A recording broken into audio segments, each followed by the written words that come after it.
মানুষকে উৎসাহিত করছি যাতে মানুষ 16 বছর পরে যেহেতু একটা সুষ্ঠু নির্বাচনের পরিস্থিতি পরিবেশ তৈরি হয়েছে, মানুষ যাতে নির্বিঘ্নে নির্ভয়ে উৎসবমুখর পরিবেশে ভোট দিতে আসেন।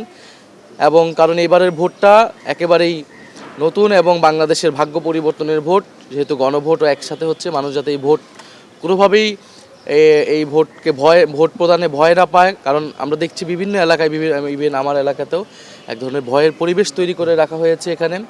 এবং এখানে কোনো ধরনের আচরণবিধি এর আগেও মানা হয়নি, এখনও মানা হচ্ছে না। পোস্টার থেকে শুরু করে এই বিদ্যুতের তারে হচ্ছে পোস্টার ঝুলানো হচ্ছে, এবং আমাদের যেই ব্যানার বা বিভিন্ন জায়গায় আমরা আচরণবিধি মেনে যতটুকু আমরা প্রচারণা কার্য করছি সেখানে বাধা দেওয়া হচ্ছে, ব্যানার ছিঁড়ে ফেলা হচ্ছে। এবং আপনারা দেখেছেন ইতিমধ্যে ইলেকশন কমিশনের চাপ প্রয়োগ করে গণভোটে প্রচারণার জন্য শোকজ তারা নিয়ে এসেছেন বিএনপির পক্ষ থেকে, অথচ তারা নিজেরাই আচরণবিধি কিন্তু কোনোভাবেই মানছেন না। এবং বিভিন্ন জায়গায় এই যে ফ্যামিলি কার্ড, কৃষক কার্ড ইত্যাদির নামে আসলে এক ধরনের ভোট কেনার এক ধরনের আসলে এটা প্রক্রিয়া, এক ধরনের কৌশল তারা আসলে অবলম্বন করতেছে। এটা আসলে কিন্তু মানুষ আসলে এটাতে আসলে অত রেসপন্স করতেছে না। আমরা মানুষের সাথে কথা বলতেছি, মানুষ আসলে এগুলো বিশ্বাসও করতেছে না। কারণ মানুষ এর আগেও এই ধরনের মিথ্যা প্রতিশ্রুতির কথা বিভিন্নভাবে শুনেছে। মানুষ আগের থেকে যথেষ্ট পরিমাণ সচেতন। মানুষ আসলে প্রশ্ন করে, আমাদেরকে প্রশ্ন করে যে একটা প্রতিশ্রুতি দিলেই হয় না, কীভাবে সেটা বাস্তবায়নযোগ্য হবে।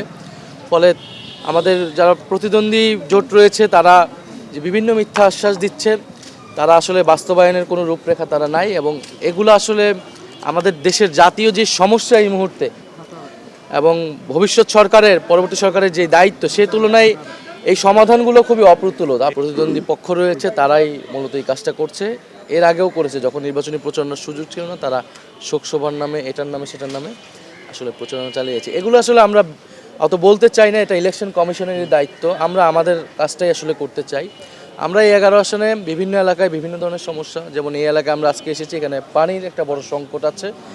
এখানের মানুষজন ভোর থেকে উঠে গ্যাসেরও সংকট আছে, ভোরবেলার মধ্যেই সকালের মধ্যে গ্যাস চলে যায়।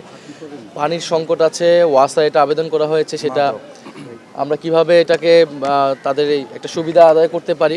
প্রকাশ্যে এখানে মাদকের একটা কারবারই চলে এবং এলাকার মানুষ বিশেষত তরুণ সমাজ এটা দ্বারা ক্ষতিগ্রস্ত হচ্ছে।